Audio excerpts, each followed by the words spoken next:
Subscription models are supposed to be a convenient, affordable option for those who can't afford the upfront cost. It is supposed to release pressure from developers and publishers with a more predictable revenue stream. It is also supposed to promote platform competition to boost sales. It also has the potential to mitigate piracy. According to Brian at Icon Era, gaming subscription market reached $11.53 billion in 2024, with market growth prediction estimated to be more than double in the coming 6 years. If people are buying, consumers are happy enough, developers and publishers are less stressed and piracy is mitigated, why the hell am I using words like supposed to, and why the hell am I making this video?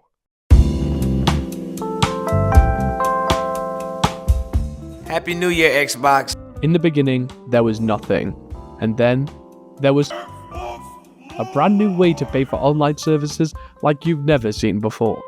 Saying this, many consumers were actually happy to pay for online on their Xbox Original, and as it was a brand new technology only available at that time on PC. And it had people hooked. The voice chat, the dedicated servers, the headset. Charging people for this experience when the consumer knew nothing might not have been Xbox's long-term plan, but when PlayStation realized they could just charge people for things that they were giving out for free, they jumped ship fairly quickly. Now, to use your console at its full potential, you have to shell out $50 a year for servers that barely work. But in 2020, a certain virus will threaten the entire industry, and if you're PlayStation or Xbox, something's gotta change.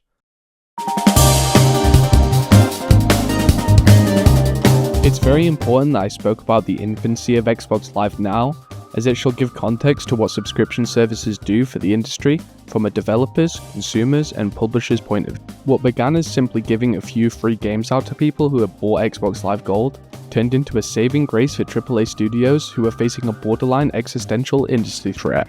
Exploding development costs makes every release an enormous financial gamble, and the move from the industry's hit-driven volatility prevents threats that one failed launch can shut down a studio or entire publisher, which reduces dependence on frankly stupid things like perfect launch windows or front-loaded sales.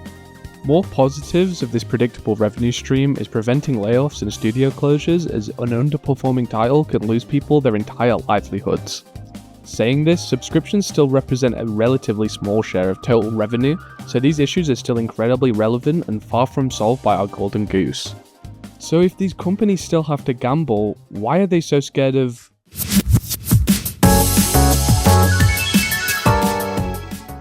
you'll own nothing and be happy? Nowadays, everything is a subscription service. TV shows, movies, fast food.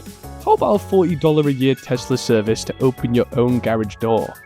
In this rent-a-life economy of today, the negatives to the consumer highly outweigh the positives, but you really don't need to be told that. I just want to talk about the why of this quote. Imagine you've just got a promotion. Congratulations, CEO of your very own games development company. The idea is big budget, open world. You've even inherited a respectable studio responsible for great games, but with great power comes greater expectations. Xbox has just said your game will be a day one Game Pass release, so they are relying on the Game Pass subscriber metric rather than pure sales. Okay, you say, we can make a great game here, but now it's been 5 years. COVID has extended the development cycle 1 more year, and the game is looking garbage. While the subscription model didn't cause the quality problems, it shaped the financial expectations and risk profile around the release. So is the case for many AAA games coming out around this time, which really opens up the conversation for critiques on the model, with similar subscription services falling victim to something called cannibalization. This term is very important and practically killed the traditional Blu-ray or DVD market, causing profits to go down for these companies, which in turn makes the service much worse. Subscription prices can go up, ads can be implemented into previous no-ad services like Amazon, or they can crack down on password sharing. This all makes the product worse for the consumer, and that is definitely felt. Imagine you go to an all-you-can-eat buffet, but you can't share your food with the people at your table, and then when you come back, they've raised the whole price of the thing. Gaming streaming services are notably different. It does still exist, but the impact is still limited, since the subscription has actually boosted hardware revenue, and on both platforms the game supply is higher or of higher average quality. That being said, they still raise the price of each service substantially, and even if the library of games is higher quality, the quality is subsequently hidden behind an even bigger paywall. It's also the fact that you don't actually own any of the stuff that you've purchased, and when the consumer doesn't want to pay the premium or downright doesn't like the rent-a-game fashion, you get, well...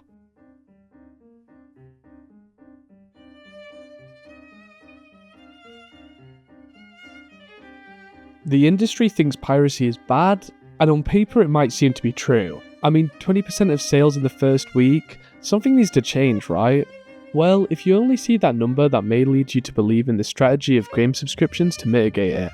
But this is not the case, and hopefully I'll prove it here. Imagine you have a leak in your sink that can never be patched permanently. Sure, you can fix it for a bit, but eventually it's going to slip up again and continue to leak. There's just no point in putting an expensive coating on something that's eventually going to leak again.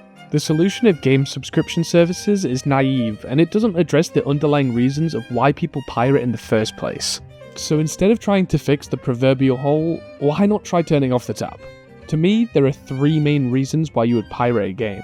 Number 1, the game is too expensive compared to your salary. Number 2, the game is not localized via purchase, but the pirate is. Number 3, you just don't want to support the company in charge of said product. Whilst there is a lot of nuance to this topic, putting it into these 3 points will prove to you that piracy is not as big a deal as some of these companies will have you believe. As for the first, people will pay for the game if it's cheap enough compared to their salary. In some parts of the world like India, Brazil, and Vietnam, a $60 AAA game can be up to 30% of their monthly income. And so, it's financially unlikely that they're going to spend any money on this. I don't believe video games are exactly luxury items in the same way that 30% of the average UK salary is about £780. That's a pretty nice holiday there, or 13 AAA games at full price. The solution here is fairly obvious. Price the game equivalently across the board, then you're making sales that wouldn't have happened anyway. As for the second point, people will pay if the game is in their local language, and if it isn't, they'd rather get a pirated version that has a fan translation on it. From our point of view, what we saw more and more is that piracy is the result of bad service. When the reality is that the pirates in Russia were actually doing a much better job than the games companies themselves in localizing the product and making it available.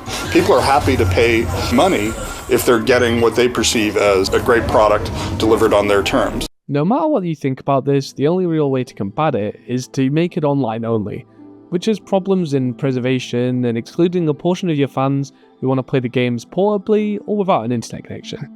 Another thing to mention is that some people want to sample a game like a demo before purchase.